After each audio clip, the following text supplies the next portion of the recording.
When I was 18, I signed on as a smoke chaser at the North Rim of Grand Canyon and began a career as a pyromantic, not a pyromaniac, important distinction. On a fire crew, you soon learn how fires shape a season and how fire seasons can shape a life. And I wondered if the same might be true for humanity. After all, we are a uniquely fire creature on a uniquely fire planet. So eventually I traded in my Pulaski for a pencil and then a PC and became a scholar on fire. So let's gather around this figurative campfire called a TED Talk, and let me tell you the story of fire on Earth and of the keystone species that, for good or ill, has become the keeper of the planetary flame, and how we've created a world with too much of the wrong kind of fire, too little of the right kind of fire, and it's making our world less habitable. Well, let's begin with fire. Among the ancient elements, fire is the odd man out. Earth, air, water, all are substances. Fire is a reaction. It synthesizes its surroundings. It takes its character from its context, and that makes it a shapeshifter. But it's also a shapeshifter intellectually. You know, all the other ancient elements have got academic disciplines devoted to their study. The only fire department on a university campus is the one that sends emergency vehicles when the alarm sounds. The fundamental setting for fire is the living world. Life created oxygen, life created fuel. The fundamental chemistry of fire is a biochemistry. And as soon as plants began colonizing land, they burned. And they've been burning ever since. But they burned in a way that was very patchy. Some places, some eras, had lots of fire routinely, others only episodically, or even rarely. And one reason is that life did not control the third element of the fire triangle, namely ignition. Well, that changed when a creature arrived who could wrest control of ignition away from lightning and fire at will. And at that point, we complete the cycle of fire for the circle of life. But we got a lot too. We got small guts and big heads because we could cook food. We went to the top of the food chain because we could cook landscapes. And now we've become a geologic force because we've begun to cook the planet. Seems we're intent on turning Earth into a kind of crockpot. Well, we hold this particular firepower as a species monopoly. You know, other animals knock over trees, dig holes in the ground, hunt. We do fire. That's our unique ecological signature. But our firepower comes with real limitations. Not every spark spreads. Not every fire is going to behave as we wish. And the reason is that the power to propagate resides in the setting. So we began changing the setting. We slash woods, we drain peat, we loose livestock. In a score of ways, we began altering and magnifying the combustibility of the places we inhabit. But this too has its limitations. You know, you can only coax or coerce so much out of a setting before it begins to degrade. And if we want more power, and it seems most of us always do, we have to find something else to burn. Well, we found it by exhuming and burning lithic landscapes. Coal, oil, gas, and the rest. These are the fossil fallow of an industrial society, and with them we have begun once more to remake the world. You know, traditionally we have thought of fire history as a subset of natural history, particularly climate history. But now it's becoming clear that natural history, including climates, are subsets of fire history.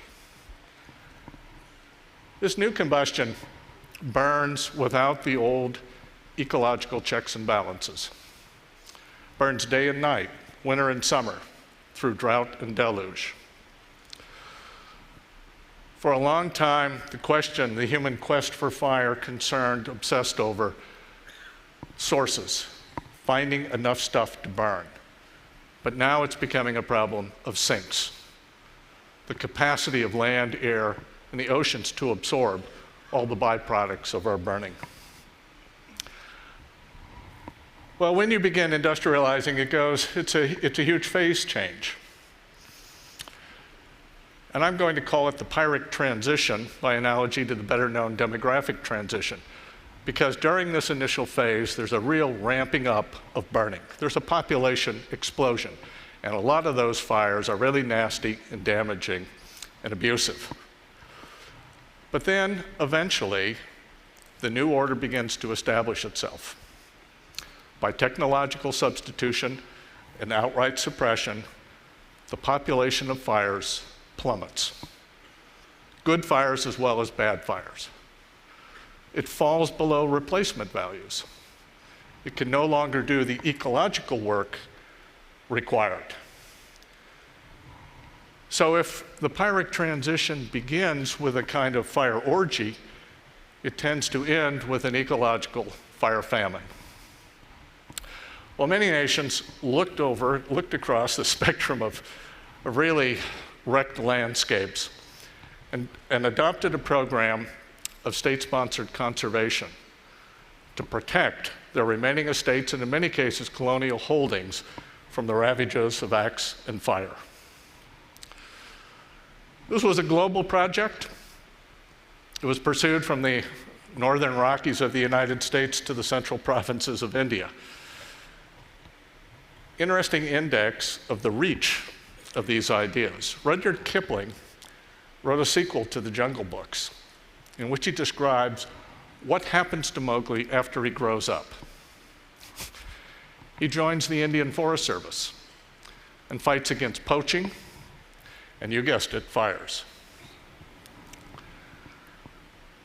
Only much later would the paradoxes become palpable, that in many cases, setting aside land to shield it from fire only created permanent abodes for fire, and that the effort to suppress all fire only created an ecological insurgency that we can no longer contain.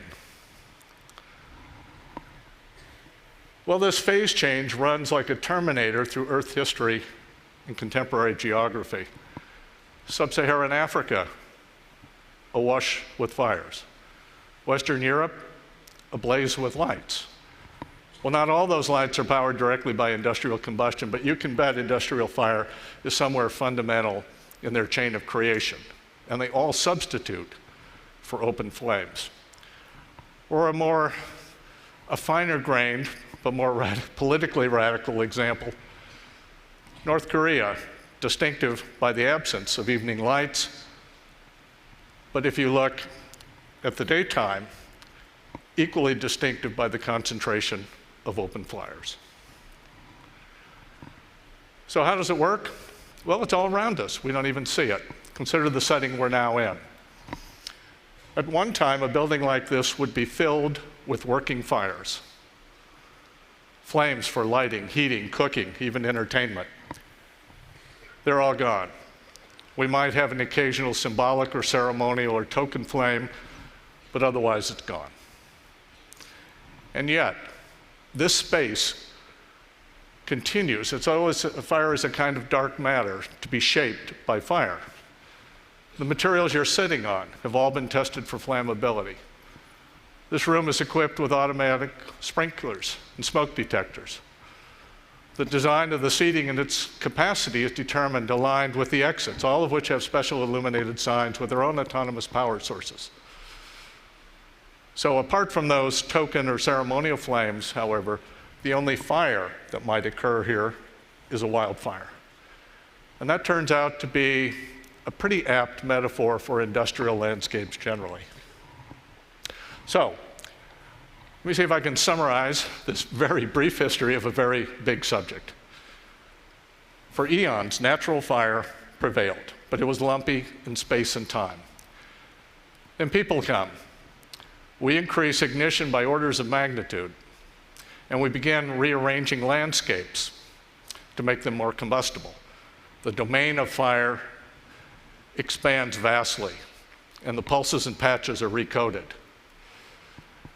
And then we come to industrial fire. It competes with all the others. And this time we have to think about the landscape as thick, because we're taking stuff out of the geologic past and we're lofting it into the geologic future. So, two grand realms of combustion, seemingly incommensurable, three kinds of fires, none of which play well with the others. How are we going to divide three into two and have something left over? Because if we fail, we simply cede the world to feral fire. How we cope will depend, however, not only on our technology, but how we imagine ourselves in the world. This is the Aspen fire, boiling over the Santa Catalina Mountains and bearing down on Biosphere 2. Two very different visions of a future. Biosphere 2, a completely engineered, self-contained entity, something that in principle could be plopped down on another planet. Has no tolerance, zero for fire. Every fire prevented or put out is a problem solved. For the Santa Catalinas, free-burning fire is both inevitable and essential. And here, every fire put out is a problem put off. Interestingly, we could map these two visions onto prevailing images of fire held particularly by Americans. So here, from the 2000 fire season in the Northern Rockies, a view of fire as a benevolent presence in a kind of pristine nature. And a year later, fire as a malevolent presence in a built landscape. What's missing in all of these? What's missing is some image or narrative of ourselves in that scene as constructive agents using fire to make a more habitable world. So let's go back to the fundamentals. Fire in the living world, ourselves as holders of the torch, two narratives prevail. One is the Promethean story. It speaks of fire as technological power. A fire is something abstracted from its setting, perhaps by violence, certainly held in defiance of an existing order. Well, we need a lot less Promethean fire. We need to find surrogates for combustion as a source of generic energy. The other narrative is a more, let's call it a primeval fire. And it speaks of fire as a companion on our journey, and something of our shared stewardship with the world around us. I particularly like the kid with the fire stick. No wonder he's grinning. But how else is he going to learn to burn properly? We need a lot more primeval fire, because fire does biological work that nothing else does. So, as we enter the future, the Earth is shedding its cycle of ice ages for a fire age. Our relationship to fire made that possible. Our past is a record of how we have used our firepower. Our future will be a record of what we have learned from that experience. But you know, I'll bet that when the time comes to tell that tale, we choose to do it around a fire. Thank you.